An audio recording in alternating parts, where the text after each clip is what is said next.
Hello guys, ఈరోజు మనం రాగి పిండితో ఉప్మా అనేది ప్రిపేర్ చేసుకుందాము. ఇది నార్మల్ ఇడ్లీ దోశ కంటే కూడా సూపర్ టేస్టీగా ఉంటుంది. బట్ చిన్న చిన్న టిప్స్ యూజ్ చేసి పర్ఫెక్ట్గా ప్రిపేర్ చేసుకుంటే చాలు. ఇంకెందుకు ఆలస్యం, దీన్ని ఎలా ప్రిపేర్ చేసుకుందామో చూసేద్దాం పదండి.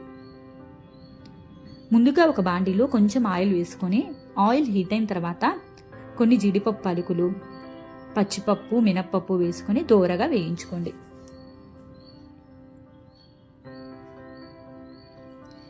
ఇవి కొంచెం దూరగా వేగిన తర్వాత ఇందులోనే కొంచెం ఆవాలు, కొంచెం జీలకర్ర, కొన్ని కరివేపాకు రెప్పలు, సన్నగా తరిగిన పచ్చిమిర్చి 2 తీసుకొని వేసుకోండి.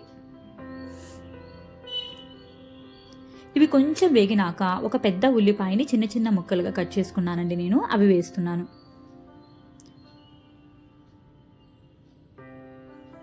ఇవి 1 నిమిషం పాటు ఫ్రై అయిన తర్వాత తగినంత సాల్ట్ వేసుకోండి.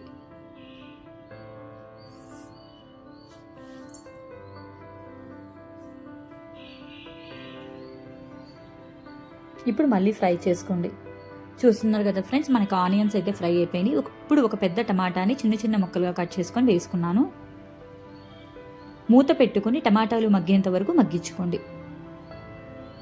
టమాటాలు మనకి మగ్గిపోయినాయి కదా ఫ్రెండ్స్. ఇప్పుడు నేను ఇందులో బఠానీ వేస్తున్నాను, ఫ్రోజన్ బఠానీ వేస్తున్నాను. మీరు కనుక నార్మల్ బఠానీ వేస్తే ఉల్లిపాయలు వేసినప్పుడే వేసుకోండి, సరిపోతుంది. ఇవి 1 నిమిషం పాటు వేపుకున్న తర్వాత ఇందులోని కొంచెం పసుపు వేసుకొని కలుపుకోండి.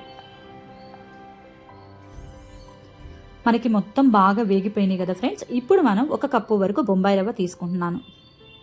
బొంబాయి రవ్వ బాగా వేగేంత వరకు వేపించుకోండి.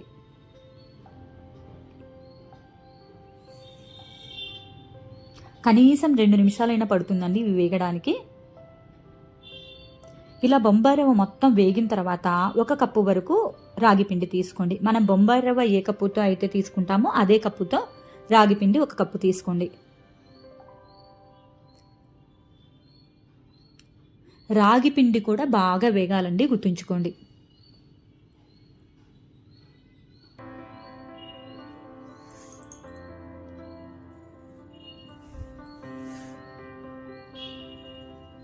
చూస్తున్నారు కదా ఫ్రెండ్స్, మనకి రాగి పిండి ఆల్మోస్ట్ అలంతా వేగిపోయింది, అన్ని వెజిటబుల్స్ అన్నీ కలిసి కూడా.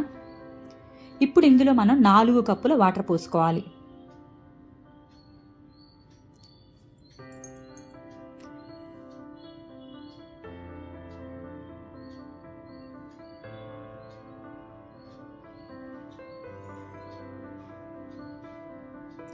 ఇప్పుడు మనం సిమ్లో పెట్టుకొని చిన్నగా కలుపుకోండి. రాగి పిండి ముద్దలుగా కడుతుందండి, సో సిమ్లో పెట్టుకొని బాగా కలపండి. ముద్దలు లేకుండా కలుపుకోవాలి. చూస్తున్నారు కదా ఫ్రెండ్స్, వీడియోలో చూపిస్తున్న విధంగా అలా బాగా కలుపుకోండి. అది 1-2 నిమిషాలకి ఇలా దగ్గర పడుతుందండి. బాగా కలుపుకోండి ఇలానే. ఇలా కొంచెం దగ్గర పడిన తర్వాత దీంట్లో కొంచెం నెయ్యి వేయండి. నెయ్యి వేసి మూత పెట్టండి కలపకుండా. కనీసం 2 నిమిషాల పాటు సిమ్లోనే ఉంచుకోండి స్టవ్ మొత్తం.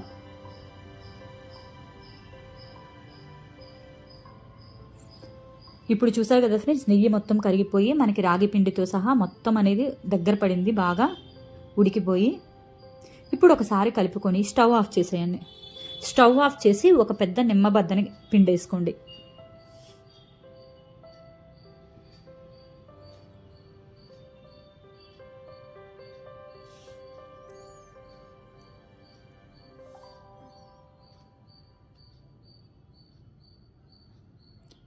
ఇప్పుడు ఒకసారి బాగా కలుపుకొని మూత పెట్టుకొని 2 నిమిషాల తర్వాత సర్వ్ చేసుకోండి. అంతే ఫ్రెండ్స్, చాలా ఈజీ.